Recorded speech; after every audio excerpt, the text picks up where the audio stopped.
tuguhaye ikaze mwene data muri uyu mwanya dusanzwe tubanamo mu ijambo ry'Imana.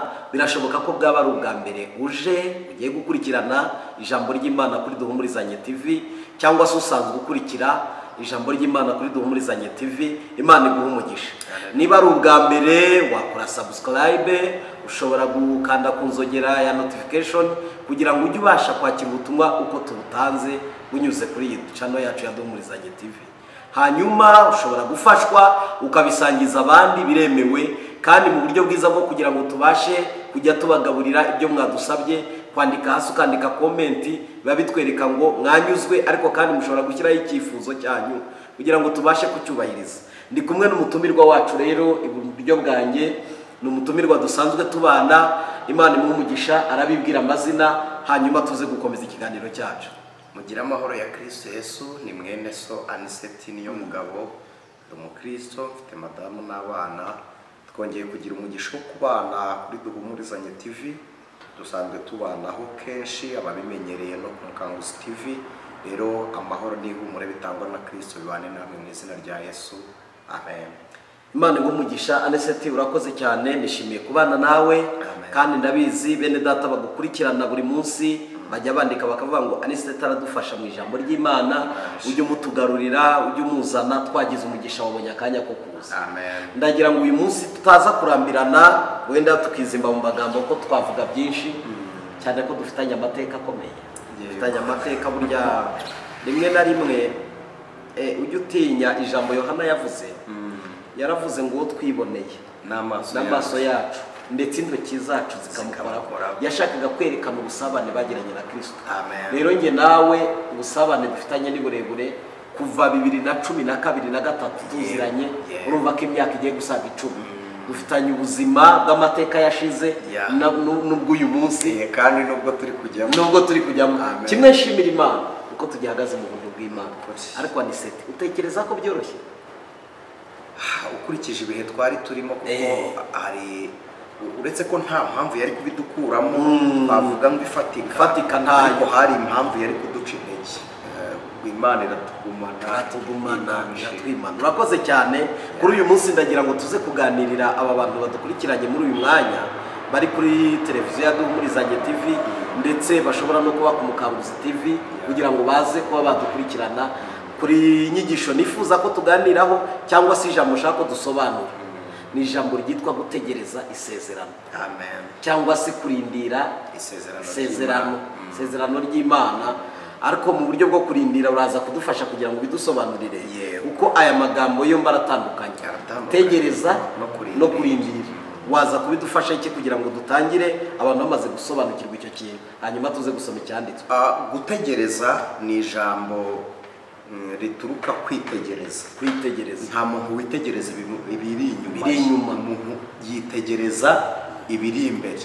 Noneho rero no gutegereza kwacu kw'abizera muri Kristo Yesu bikorwa n'abategereje ibizaza. Noneho kurindira ni ijambo rituruka ku Kinyarwanda cyitwa kurinda uwo wasize, cyangwa ibyo wasize ibiri inyuma yawe. Noneho kurindira no kuvuga ngo wihuse ugenda mbere y'uko ujyana n'abo wasize. Noneho kurindira rero ni ukurindira ibiri inyuma. Hanyuma gutegereza ni ugutegereza ibiri imbere bizaza. Imana iguhe umugisha. Hano naringiye kukubaza akabazo kugira ngo tuze kugendana.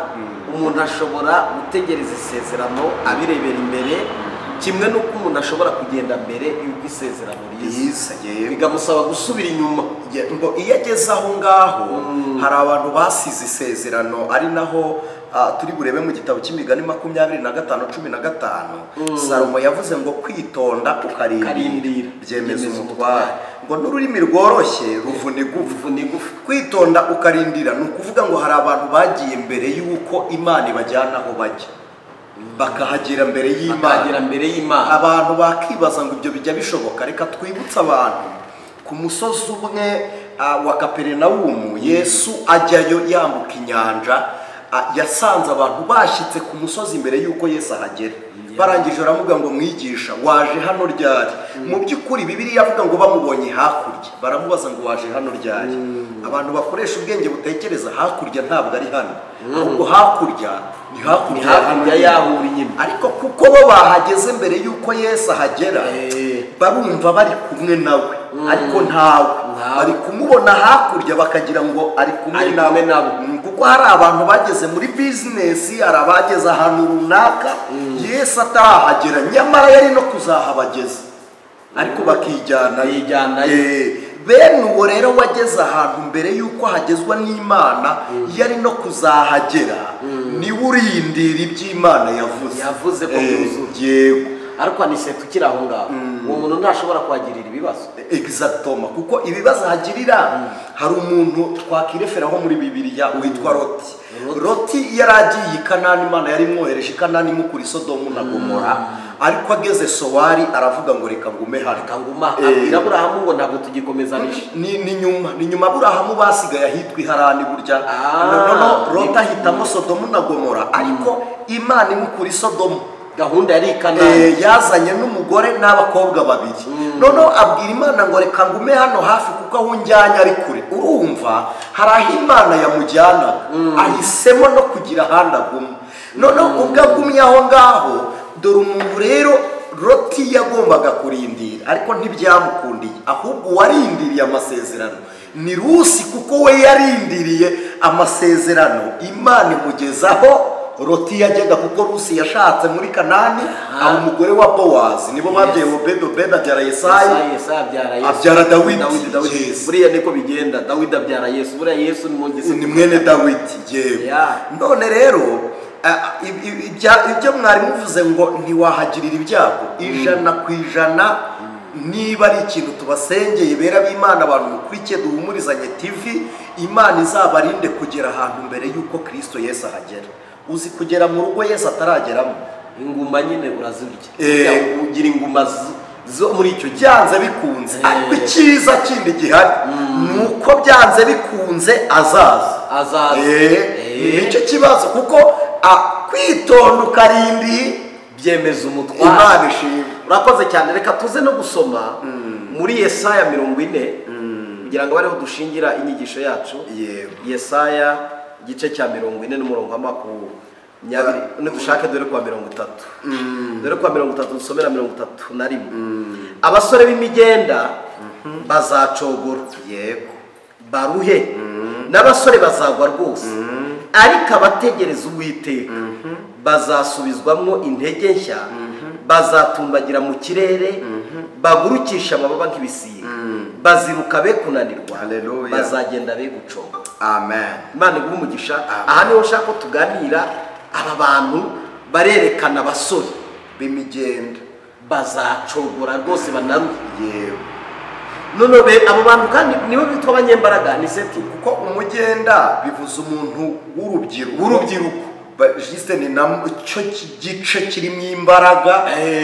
Noneho niba bene uwo ari umunyembaraga azaza kugeza ubwo acogora. Gucogora ni ukurekera gukora ibyo wajyaga gukora, agacogora nyine. Noneho icya kabiri aravuze ngo noneho abategereza Uwiteka bazongerwamo imbaraga. Imbaraga z'abategereza n'abadategereza biratandukanye, kuko bamwe bose bari mu nzira, abasore b'imigenda harimo abasaza n'abandi, ariko Bibiliya irebye mu banyembaraga bo muri urwo rugendo yavuze ngo bazagenda baruhe ariko bategereza Uwiteka. Bivuze ko mu nzira harimo abagenda bagiye iyo bajya, ariko harimo abari kugenda banategereje Imana. Ako kantu kandenze, hari uburyo dutegerejemo mu buryo bubiri. Ubundi mu masezerano makuru dufite muri ibi bintu tugiye kuganira byitwa gutegereza isezerano, dufite isezerano rikuru ryo gutegereza Kristo Yesu, kuza kwa Kristo, ariko mutakwitorera.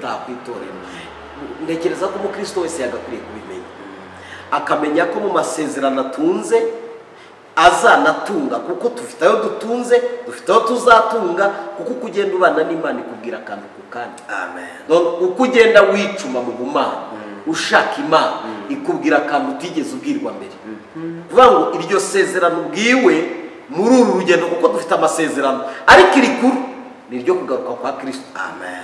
Uko ANICET ndibuka kera tugisenga, umuntu umwe yigeze kumanurira, reka mukubwire, ni umudamu umwe uyoboye groupe yitwa Gwisurukundo.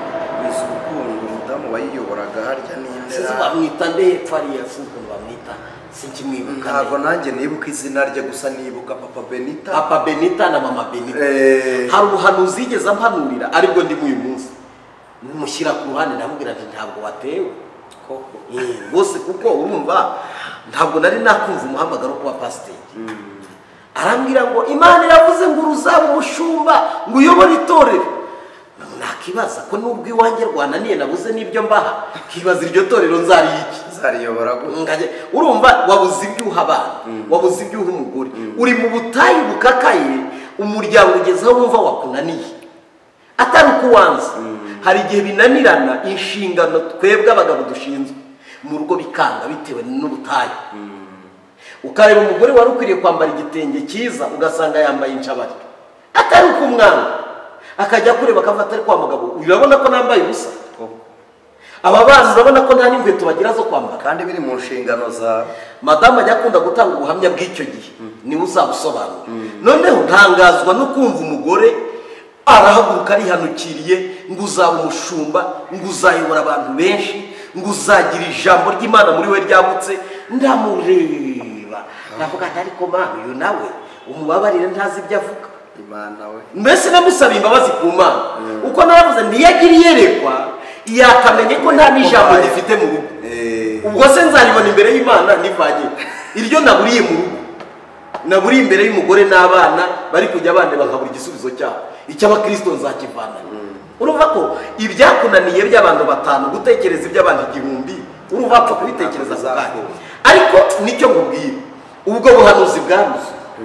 Ibyo ni bimwe Imana igivugana natwe, mvuze ku bushumba bwanjye, ariko igivuga no kukwambika, ikavuga no kubyara, ikavuga no kuguha inzu, ikavuga no kuguha amahanga, ikavuga no kugukorera ibindi. Abantu benshi batuza amasezerano yo mu rugo, ariko isezerano rikuru ni ukugaruka kwa Kristo. Nagiraga ngo mpuze ibi bintu kugira ngo bize kumvikana. Abantu bajya batunga bimwe by'ibizaba. Burya Yesu yavuze ni Paulo wabivuze, aravuga ngo ubw'igishyitse kizaba kije, ibidashyitse kizahera ko gikurwaho. Ibidashyitse ni iby'Imana bizasohorera ina, ibizasohorera ina. Iby'ina rero ni ibice hagati, ni ibice. Ibyo bice rero turashaka kuza kubivugaho, kubera ko hari abantu babibwiwe, bamwe babivamo bitabaye, abandi babibamo barategereza biraba. Uko nkwibutse harimo gutegereza isezerano kwa Aburahamu na Sara ry'umwana. Ntabwo ari none igitangaje, Aburahamu yararitegereje ariko Sara arivamo. Urakoze kandi babana ari babiri. Ese ANICET abantu nagira ngo basobanure, abantu babiri bashobora kubana, umwe akaguma mu isezerano undi akarivamo? Kuko birashoboka 100%, kuko turabibona kwa Aburahamu na Sara. Ariko noneho ikintu gitangaje nuko ijambo ry'Imana riravuga ngo gukiranuka k'umukiranutsi ntibizamurengera ku munsi wo gukiranirwa, ngo ariko no gukiranirwa k'ukiranirwa ntibizamurimbura ku munsi wo gukiranuka.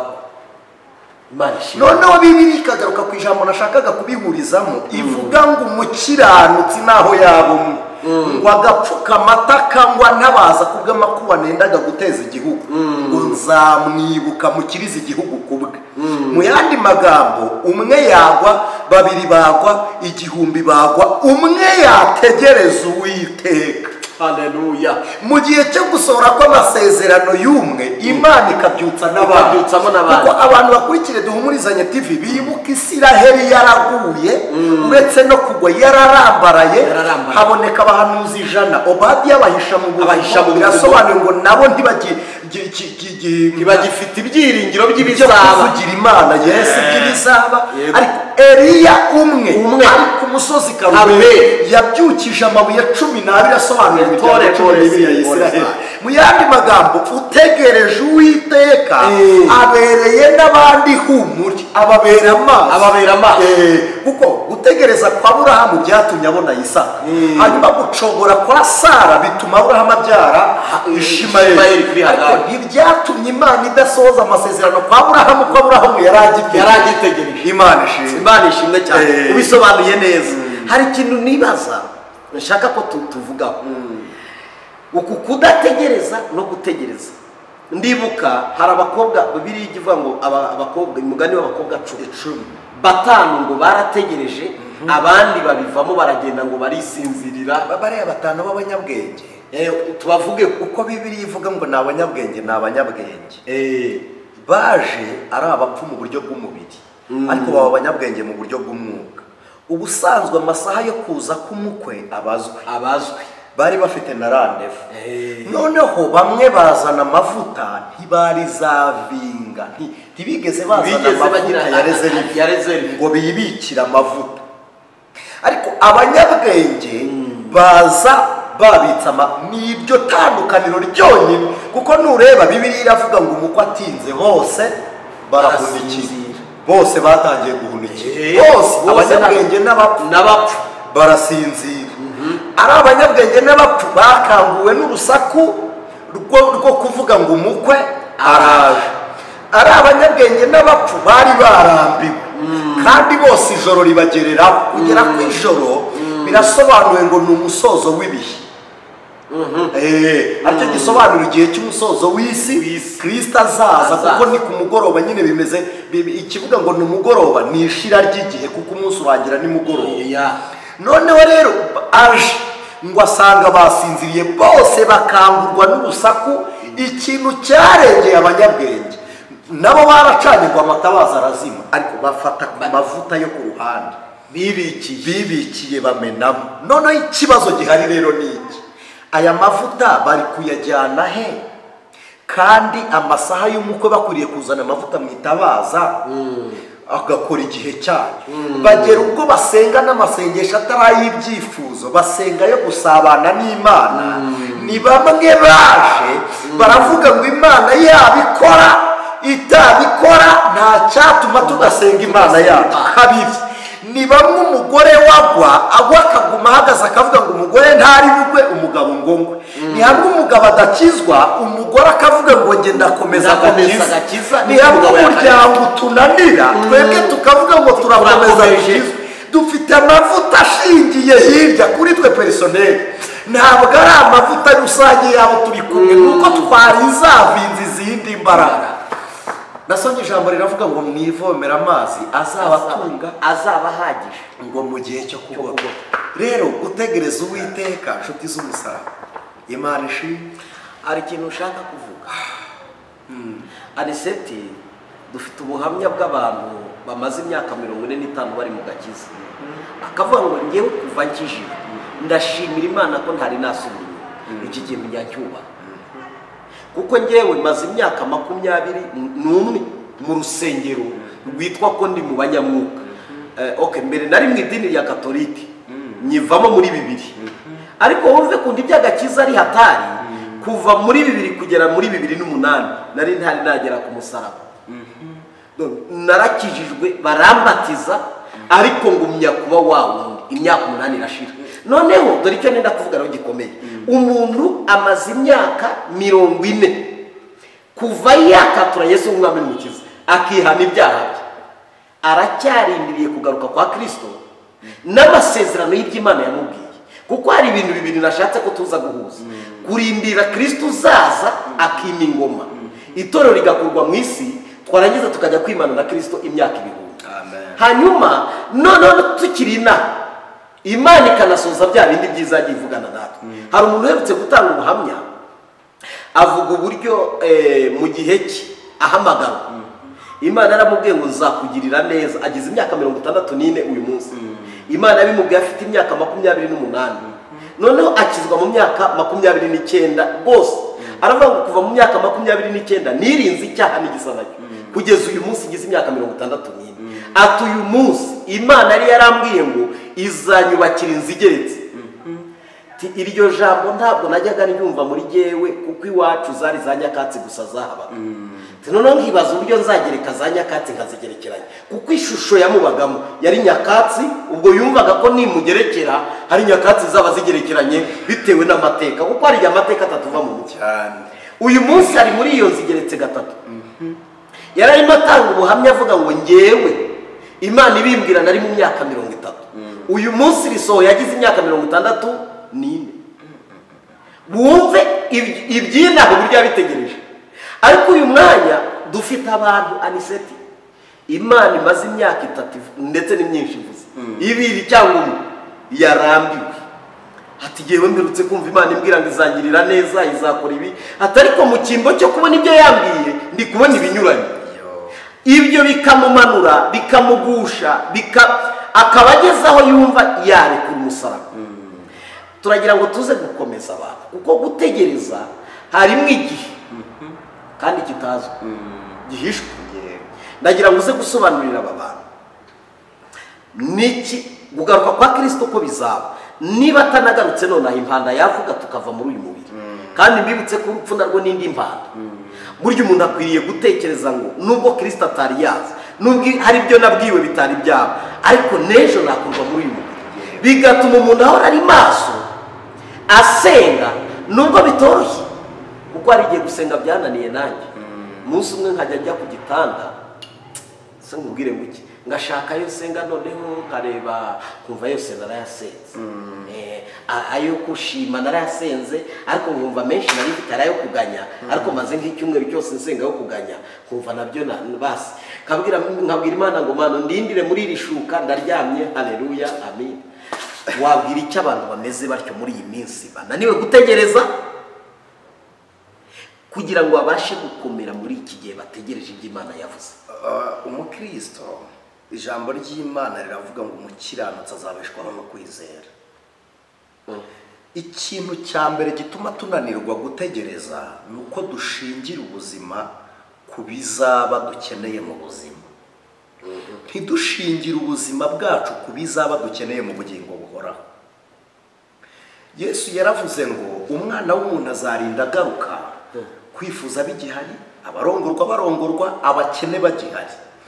Hari abantu bategereje amasezerano nk'ayo kuzahurwa, gutabarwa mu mubiri gusa, ariko badategereje kugaruka kwa Kristo. Rero umuntu utegereje kuza kwa Kristo akomeye no mu gihe ibyiringiro bye byabaye impfabusa ku masezerano y'imirimo azagirirwa n'Imana. Kuko dufite Bibiliya ivuga iki? Urwandiko Pawulo yandikiye Abaheburayo, nkunda kuvuga ko ari Pawulo warwanditse ku bw'impamvu ni hano gushidikanyaho, ariko isoza ryabwo reka dusobanurire umuntu, duhite tunextinga dusobanurire umuntu dukurikiye atagira confusion impamvu ari Pawulo. Umurongo wa nyuma wo mu gice cyaho cya 13 nicyo cya nyuma, umurongo wa nyuma n'uwa 24 n'uwa 25 yaravuze ngo muntahirize ababayobora bose, muntahirize n'abera bose, abo muri Ataliya barabatashye. Icyo gihe duhita dufatira aho Pawulo yabwirije ubutumwa bwiza ko Ataliya yari ariyo. Noneho bwa 25 ngo ubuntu bw'Umwami Imana bubane namwe, amen. Izo zari intashyo n'indamukanyo za Pawulo. 23 dore igihamya rero.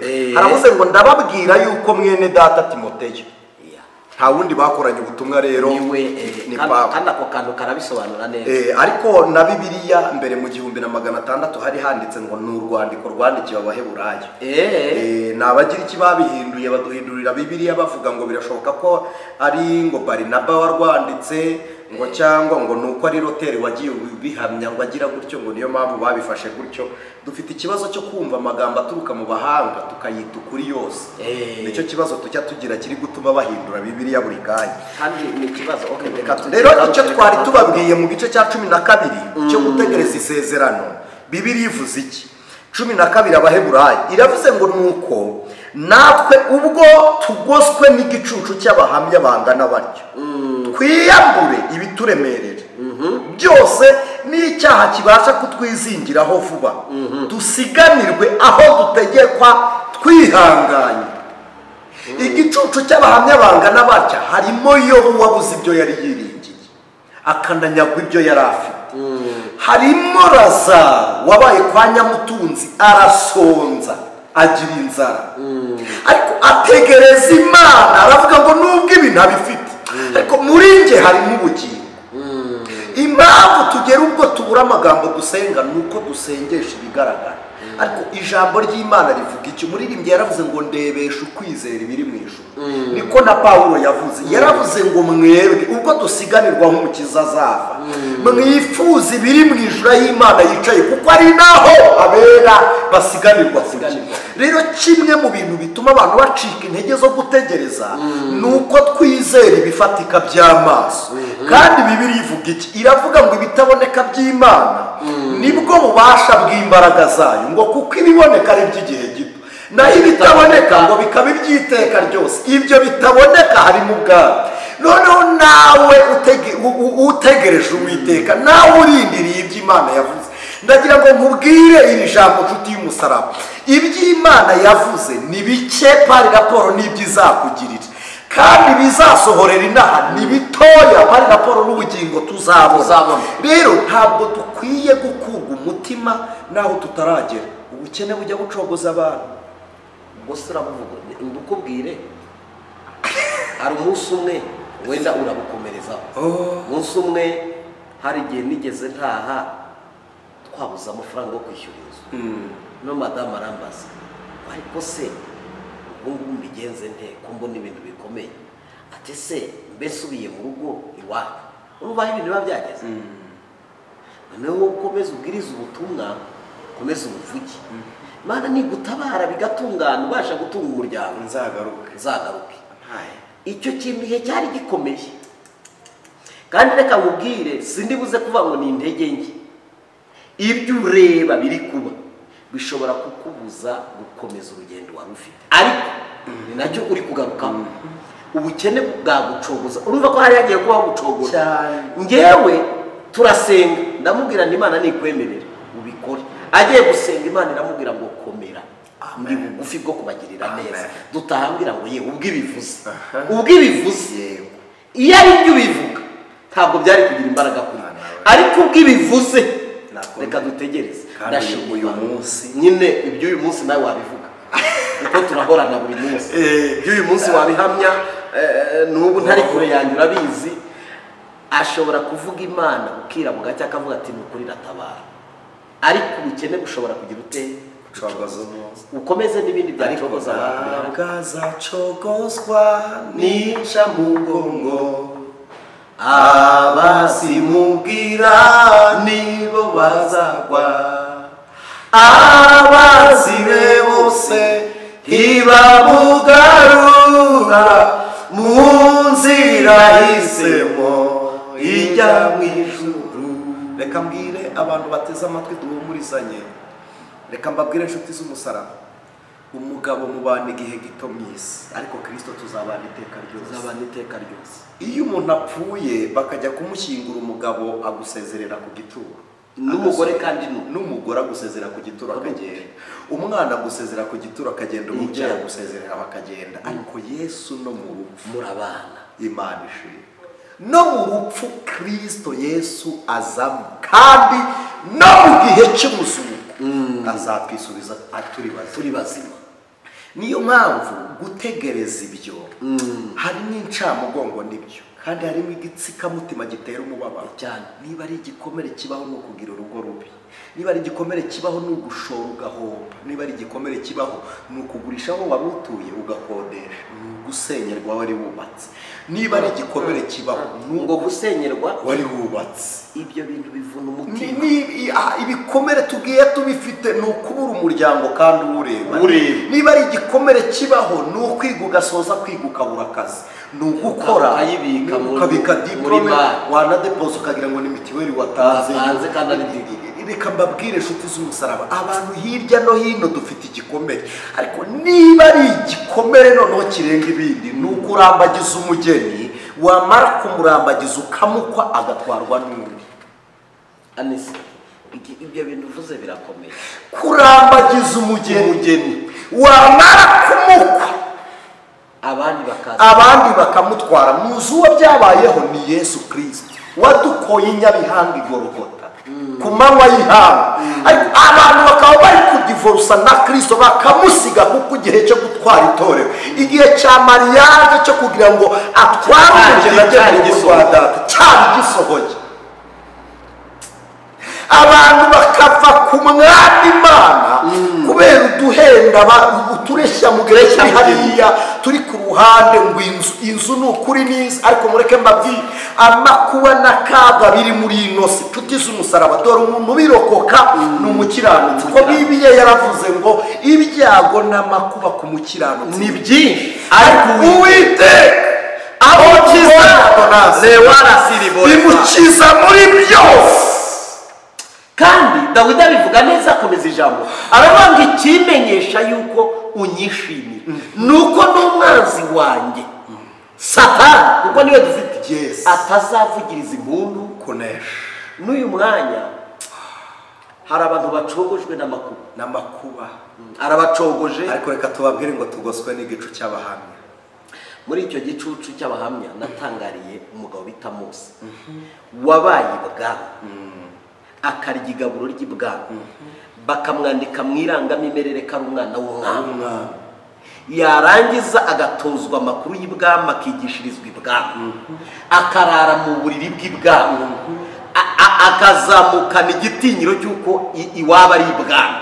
Igitondo kimwe ngo amenye amakuru y'uko bariya abantu bari mu mashitingi ari bene wabo, ngo ananirwa kubyihanganira, ngo arangije ngo afata Imana yabo abikompara na hariya muri Egiputa, abona Imana ifite uburemere kuruta Farawo ndetse n'ibyo atunze byose, ngo nicyo cyatumye atishimira kuba muri ibyo binezeza by'ibyaha, ngo abirutisha, aragenda gutunga Kristo, abirutisha kuba ibwami, ahakorerwa byose, aho yambitswe byose, aharira byose, ahatererwa sariyuti, ahapfukamirwa, aho imodoka zimukurikira. Ujye ubona abana b'ibwami mu buryo barindwa nk'umwami. Yari afite icyo cyubahiro, yemera kugisohokamo kuko yashishuriwe ko harimo ibyaha. Uri kuvuga ku kintu gikomeye cyo kuvuga ngo abantu bari kudivorusa na Kristo bashutswe n'utuntu tw'uduhenda, udategereza. Noneho murebe uwo mugabo watekereje ko icyo cyubahiro afite cyo kwitwa umwana w'umuhungu wa Farawo atari icyo kugundirwa, arakirekura, aragenda ajya kuba mu ihema, nk'uwajya kuba muri ziriya nkambi za sinzi uko bajya bazita hano hirya. Hari iyo bita Kiziba ya Kibuye, hari iyo bita Mahama n'ahandi. Uzi kubona umuntu avuye ibwami akajya kuba Mahama, ubundi ntabwo ibyo bintu bipfa kumvikana, ariko kuko yatekerezaga n'ingororano, ntibari no mu nkambi n'impunzi gusa, bari no mu buretwa. Ni nko kuva ibwami ukajya gukora tije, ukajya kuba umutijiste. Uzi tije, nigeze mbona abantu bari gukora tije, abatijiste. Reka si byo tugiye kuvuga, ko we yari ategereje Imana.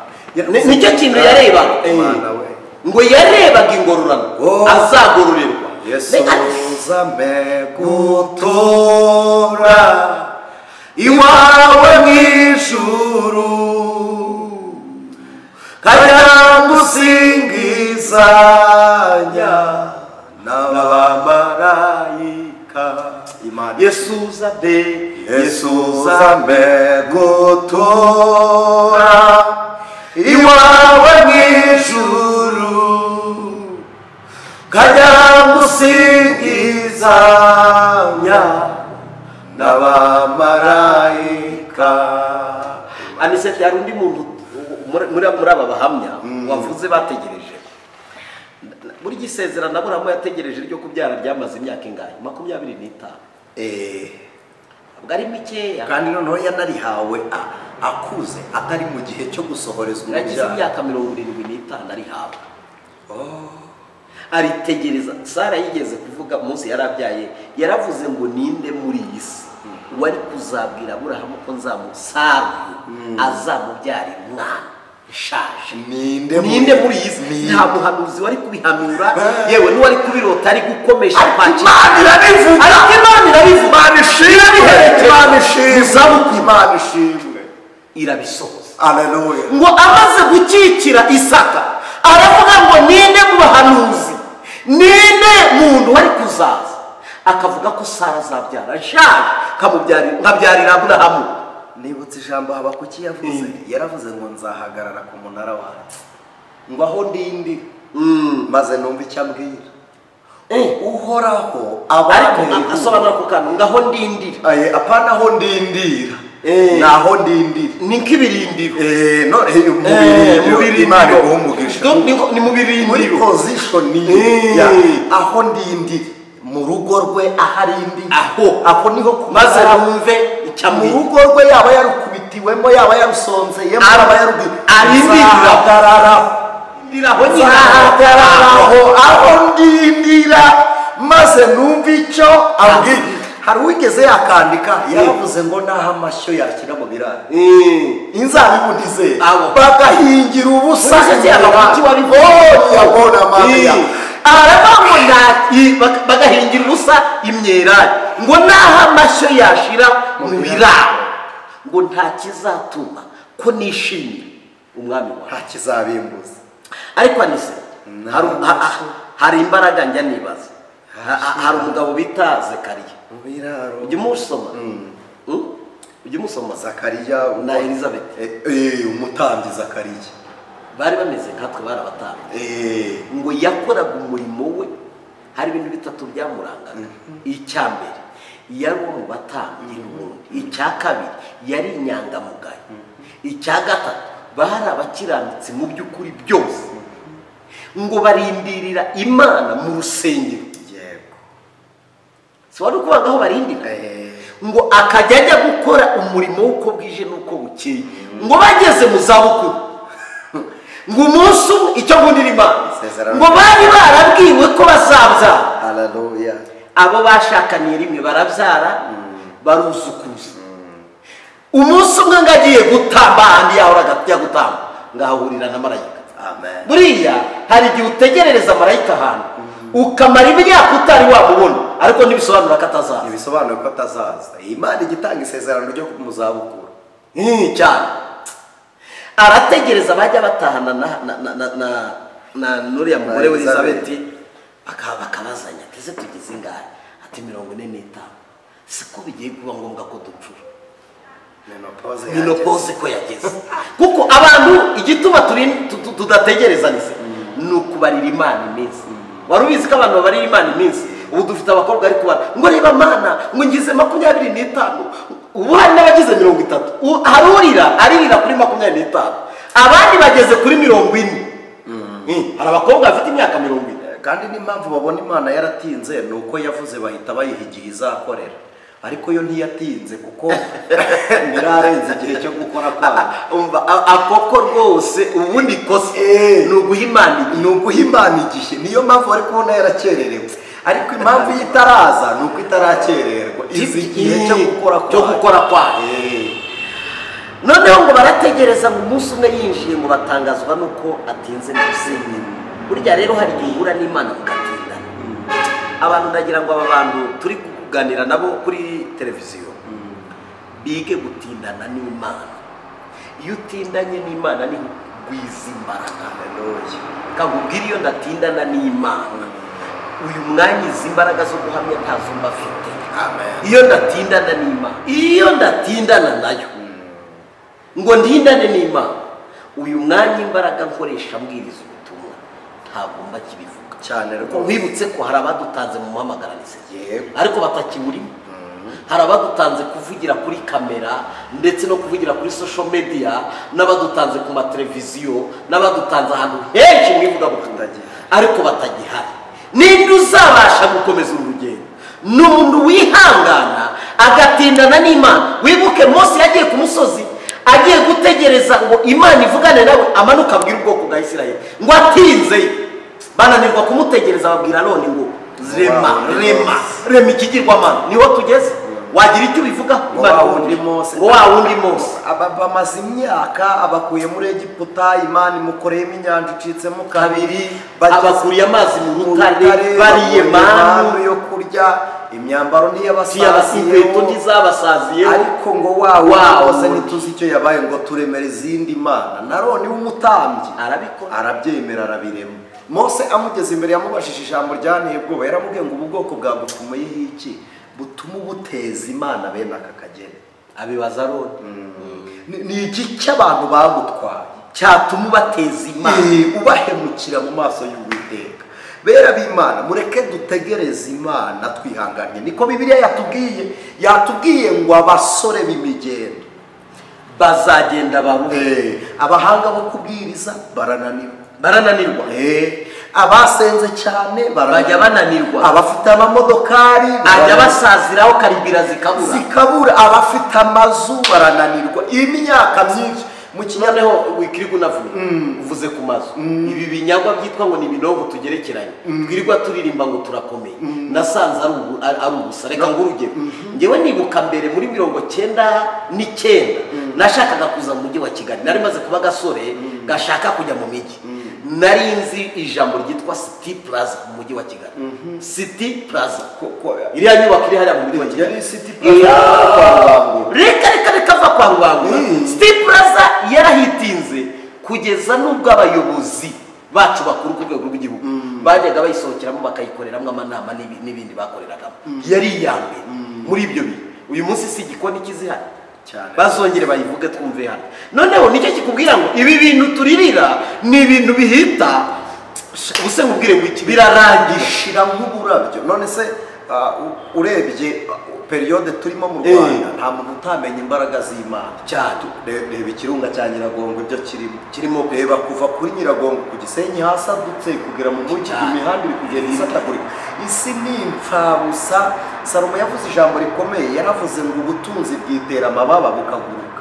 Ariko rya jambo yari umuhanga, bwitera amababa bukaguruka bukijyana bw'ubwabo ntumenya aho buje. Kandi igitangaje, ibiri kuturiza twaje tubisanga n'abandi, n'ibyo dufite twaje tubisanga n'abandi, ariko abo twaherekeje babyambuwe nta n'umwe wabijyanye. uza babyambuwe. Hari umugabo ndakuze nari mu mwaka wa 5 primaire, yagiraga Daihatsu 2. Daihatsu ni imodoka zari zihenze icyo gihe. Uyu mwanya agenda n'amaguru, ntanagira n'ayigare, kandi mu mabyiruka yanjye yarafite Daihatsu 2.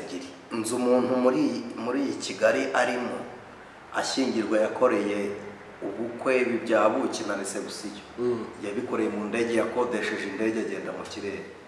No kuri kose. Ariko uyu munsi juste uko wamuvuga byasa n'igitutsi kumubona, biteye agahinda, ateye imbabazi. Dufite abantu bajyaga burira indege bakajya mu bihugu byo hanze bagiye kwinezeza gusa, ariko uyu munsi bari hehe? Umunezero yawe bakeneye n'agakiza n'ukwakira Kristo.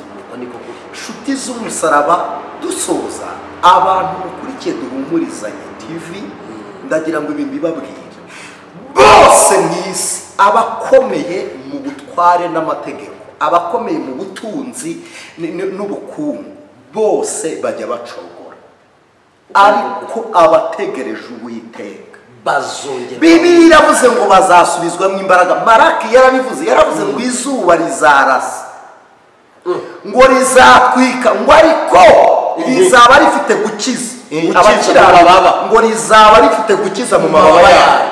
Bivuze ko abahungira ku Uwiteka nibo bonyine barokoka umujinya wa Satani, nibo barokoka umujinya w'Imana, nibo barokoka n'impinduka zibi. N'abantu bategereje Uwiteka, nta wundi ugirokoka ibi.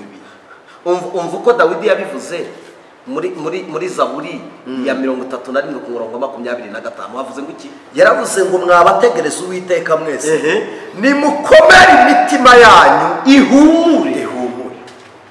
Aka kantu bitwa guhumura, ihumure, kugira mwabategereza Uwiteka mwese icyambere nimukomere. Amen. Imitima yanyu igire ihumure. Haleluya. ANICET ndagira ngo nkubwire, niba ari ikintu cyuzura mu mutima w'umuntu, iyo Imana yuzuye mu mutima w'umuntu agenda n'ihumure. Abadata we, no mu byago ubuse mubwire ngo no mu byago nzaririmba ndamahoro. Ibyo biba kubizera gusa, byose bizambera byiza ndamahoro. Ibyo ndibuka umuntu umwe hari mu myaka yashize yari afite ubutunzi agiye gupfa, aravuga ngo ibi bintu ubundi nibyo byamvunye, ni nabyo bimpamagariye urupfu, none ubundi naruhiye iki? Kubera ko yagize ikibazo. Umunsi umwe yari yagiye mu kujya gushaka amafaranga, yagiye muri misiyo, agenda n'ibikamyo, ukuntu bagendaga bakajya hanze bakagira ibintu binjiza. Umunsi umwe icyo gikamyo gikora impanuka, gikoze impanuka yarimo rero agiriremo ibibazo, ararwara, ajya kwa muganga, ntiyongera gutaha. Ariko urumvira gukomeretsa impanuka, burya impanuka ni nabi, irakubabaza ugapfa wumva. Agiye gupfa aravuga ngo narimo kwirukanka ngo ndebe ko nagira ibyo mbona, none dore ni nabyo nguyemo. Aravuga ngo bene data, ibyo mwirukamo byose ni umugisha kubitunga, ariko nimudatunga Kristo ibi byose ni ubusa. Kubera iki? Yatekereje uburyo agiye mu bitaro atazongera gusubira mu atekereza ko atigeze abona umwanya wo gusabana n'abana be, atigeze abona umwanya wo gusabana n'umugore, atigeze abona umwanya wo gusabana n'abavandimwe. Ku munota wo kugira ngo yishima nezere, niwo munsi yaryamye mu bitaro udasubira mu agiye gupfa. Aravuga ngo ibi byose byamujije umunezero, byamujije kwishima, bimbuza no gusabana nabo nabo. Ubundi nsigaje iki ko mbona ngiye anabimbi? Ariko kimwe cyo nshima, yaratuye aravuga ngo Kristo uzakira ubugingo bwanjye, umva umunezero nubwo ngeze ku munota wanjye. Donc yasabye ihumure ku munota wa nyuma. Hari abantu rero uyu mwanya ibona ibyo ubugingo twavuzeho bibabujije kuryama no gusinzira. Baravuga ngo ariko kandi ANICET reka mbabwire igituma amashimwe agabanutse muri iki gihe ni ukubera iki? Turashakira Imana mu byo itari yakora, ariko ntituri gushakira Imana mu byo yakoze. Ntabwo mu byo yakoze turi kuyibona. Kandi reka mbubwire ANICET, nkubaza nta gihe twavuze ubutumwa nta makote tugira. Uretse n'amakote se, bundi ikote riza umuntu afite inkweto. Ikote ni umwambaro wa nyuma y'inkweto. Inkweto nazo ntazo, uretse n'inkweto tutakigurira irindazi. Irindazi wagura icyayi cya mukaru cyari kigiri nagura 50 y'igiceri senkani. None biratangaje tugeze uyu munsi tukabura ihumure, ariko twararigize tutagira nayo kurya irindazi. Iby'inonise ndabihinyuye, sigaye nifuza ibyo mu ijuru. Njye ndi umukristo, gakondo yacu iri mu ijuru ku Mana yacu, ntazaribayo ntanimiruho, abaho bose baguwe neza. Ariko hari igihe kimwe kakubwira, hari umunsi umwe umugabo bisa Papa Dan, uramuzi? Ndamureba pastor. Hari umunsi twigeze kujya ari nijoro turahurira, ubwiriza ijambo reka ndikwibutse, waravuze ngo umupfu wo mu idini yibeshye ubugingo mu itorero. Iryo jambo ribwiriza wasoje uvuga ngo kandi bajya bibwira ko babitse ibyasezeranijwe. Niyo kongirizo wakoze, nyamara bari inyuma yabyo ntibazanabyicaramo, kuko ari kwigisha ko ari abantu babaswe n'umwuka w'idini, banze kuba abakristo ngo babizeye. Icyo gihe urarakara batereka mbabwire nanabakurira inzira ku murima, mwe kwibeshya ibyasezeranijwe ko muzabibona. Icyo gihe hari abantu nari nzi bibeshye, najyaga mbora mbabwira ndi murabapagani, kuko bajyaga bajya mu kabari bakanaza hariya cyane. Burya rero wowe wajya gutongana ukagira ngo ntibirimo, hari umwuka wifuha kuzaho, wowe ugafuhira nabo utazi, ariko umwuka w'Imana aba yababonye. Noneho dutashye mwe arambwira ati shari kababwire, ati mugabo aratubwiye, burya baba bavuze ati aratubwiye, ati wavuga ni udupfuye ngo twabona ubugingo. Ndabwira nti kiteye agahinda ni amajoro murara. Uzi kurara amajoro uri umupfu mu idini? Uzi habo bantu bari uyu munsi, uzi simbese mbamenyera, ndababarire cyane mbabaho ubu bareruye.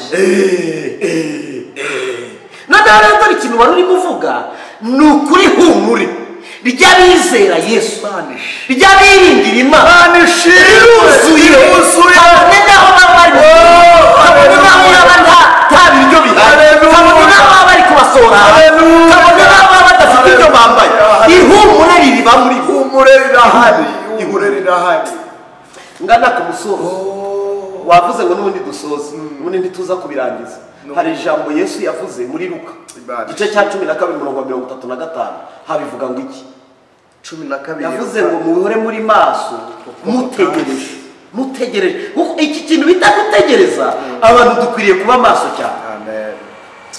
hari umugabo nakunzanise nubwo uri kureba abantu muri Luka 12:35 hari umugabo nakunze umusaza bita Simiyoni wamuvugaho Simiyoni wategerereje agakiza Uwiteka. Imana yari yaramubwiye ngo ntabwo uzata utarabona agakiza.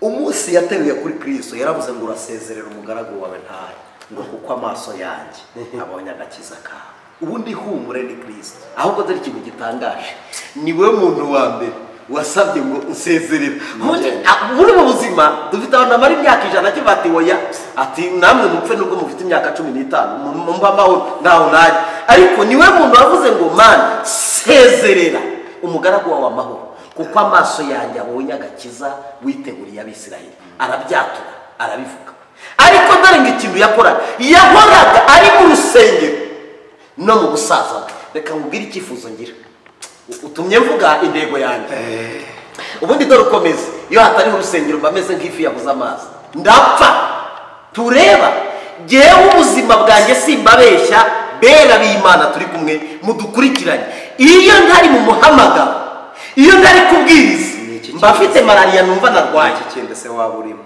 iyo ntari kuvuga Yesu nkaba kure y'urusengero mbameze nk'ifi yakuwe mu mazi bakayishyira imusozi bakayishyira ku zuba irapfa. Icyifuzo cyanjye ni kimwe icyampa nkazaba mu nzu y'Imana kandi ndabasaza tuzaba abatambyi n'abami turi n'abatambyi n'abami mu bwami bwo mu ijuru. Uwo mugabo bita Simeyoni yakoze ku mutima havuze ngo iki twigarukire kuri Luka 12 usoza tugana ku musozi ugira icyo wongera akundana na Yesu. Ni 12:35 haravuze ngo muhore mukenyeye kandi amatabaza yanyu yake mumere nk'abantu bategereza shebuja bategereje aho agarukira ava mu bukwe kugira ngo ubwo azaza nakomanga bamukingurire vuba. Aza mu bukwe biravuze ngo azaza yambaye umwambaro wo kurinda. Niko Bibiliya y'Igiheburayi y'Igiheburayi iravuga ngo nkuko mutegereza uzaza wambaye umwambaro w'ubukwe. Hari umuntu umwe ngo bigeze gutaha ubukwe ngo umukwe aje asanga yambaye umwambaro ngo aramaze ati kubera iki watinyitse kuza utambaye umwambaro kandi umwambaro uhari. Noneho rero dore icyo navuga jewe nawe uragira icyo wongeraho abantu nibongere bakenyere hari abantu bari bararegeje araganise kubwira abantu bananiwe gutegereza bararegeza. Erega burya iby'Imana biryo warambiwe yatashye. Erega buriya iby'Imana iyo bitegereza ugomba no koroshya nibwo mukiza. Uzi umuntu wigeze kumbwira ijambo rirambabaza nkizwa bwa mbere ni perezida wa korali. Nasanze umunsi umwe barimo batongana umwe afata undi mu ijosi hano arahafata bari abakobwa babiri n'abagore babiri. Umuperezida wacu yari umugore arahaguruka nigana n'abaririmbyi n'ijosi banigana na dirijante ati nkwereke aho riva nkwereke giwe aho mbere umusinga nkwereke aho mbere umuziga barahaguruka baracakirana. Nari mfite umuriro wo gukiza ndababwira nti dutangira gusenga twasengeye iki ati Imana data n'umwuka wera biza hanyuma se muremera ko byaje muziki bimukora murebwa hari kamera y'Imana ibareba. Uzi ijambo yambwiye yarandebye arambwira ngo ni numwihorere arabiharaye wowe ati wowe urabiharaye nibwo ukiza bwahise baragagaye. Urumva hari aho babakira mu rusengero se baracyabaye Imana babyutse urabyumva urabiharaye. Ibaze kubwira umwizera uje muri korali ngo arabiharaye uri umuyobozi bivuga ngo hari ababiharara hari n'ababihararuka. Urumva ibintu bikomeye biba birimo ni ukuvuga ngo niba tugeze aho tubiharara no kubihararuka bikaza hari message nge natanga iby'Imana nta ubiharara nta n'ubihararuka ahubwo n'ugora umuntu akenyeye akwesa inkweto akenyeye umukandara yambaye ingofero yambaye ingabo imukingira igituza. Biriya Pawulo yabwiye Abefeso 6 n'umurongo wa 10 kumanuka kuzagera kuri 18. Zera nk'ingabo ibakingira igituza. Ibakingira. Rero hari abantu babyiyambuye ubu bararegeje, muri iyi minsi bararegeje. Ndagira ngo utange message abantu bongere bakenyere, bongere basubire bategereze kuko Imana kuza kwizagira ute izaza. Niko mu Baheburayo bivuga 10:37. Aracyasigaye igihe gitoya, uzaza Azati ngari ku mukiranutsi wanjye hazabeshwaho no kwizera. Amen. Watanga message kuri mwanya. Imana ibaho umugisha mwe mwabanye natwe mu ijambo ry'Imana kandi mukunda kubana natwe. Reka mbabwire ngo igituma umuntu acogora mu rugendo nuko yibagirwa intego yayo. Nimuzirikane intego y'urugendo ko ari ukujya mu ijuru. Ibyo Imana yaduha ni impamba yo mu nzira. Hari mwene data witwa Nshizirungu n'umubwiriza butumwa yigeze yakigisha aravuga ngo impamba y'urugendo ntikwibagize intego y'urugendo. Avuze ijambo rikomeye cyane. Imana ibaha umugisha, mugire ihumure. Ibyo mutarabona mu isi, mu ijuru hari ibyo amatwi ataratumvishe, imitima itatekereje, amaso atarebye, kandi kubura ibyo twabuze ntibitume tubura ubugingo buhoraho. Yesu abaho umugisha. Murakoze cyane. Reka tugushimire ANICET. Imana umugisha. Amen. Kubana nawe n'umugisha. Amen. Kandi ndabizi baragukunda. Amen. Ndagira ngo muri uyu mwanya abari bubasengera kugira ngo babashe gutegereza, n'abandi barindire, bongere barindire kuko arabagiye mbere. Bongere barindire aho bavuye bataye uwo mwami. Bongere bahagarare barindire. Abandi nabo bategereje bashikame bongerwe mu imbaraga. Imana igumugisha. Maze Mirwa ngiye gupfa nzagira ibyishimo bitavugwa, nzabona ihirwe ngiye mu ijuru. Mana Data wa twese turagushimiye. Haleluya. Se umwami wacu Yesu Kristo tuguhaye icyubahiro. Twari duteraniye mwari no teraniro muri aba bantu bangana batya. Twari tuganira impamvu z'ibyiringiro byacu, tubwira abantu ngo nibongere bishyiremo imbaraga. Korali Jehova Jire yararirimbye avuga ngo naraye rose inzinzi yabera. None mwamenya guhora ku ngoma kuza uzaza uzasubiza nukuri. Ariko ndagusabye kugira ngo ubyutse abaguye, ongera uduhe imbaraga. Bongere basubire. Uririmbe yaravuze ngo unyibutse amasezerano. Kandi mwamenya guhora ku ngoma bimbere kumenya ko ubutayu buzarangira. Haleluya. Uyu mwanya uyu mubyeyi ongera umwibutse, uyu mupapa bimubere bityo, uyu mwene data wese muri Kristo Yesu ongera umwibutse ibizaba byawe kugira ngo ategereze ijwi ry'Imana. Abarwayi bakize, banyamubabaro banezeze, b'imitima ikomeretse reka tubabwire ngo muhumure kandi mwitinya. Ubwo umukiza ari hafi, udufata amaboko kugera ku munsi wo kuvuga ijwi ry'Imana. Ibi tubisenze tugushima kandi twizeye ko bikozwe nawe none n'iteka ryose ku bwa Kristo watsinze urupfu. Amen.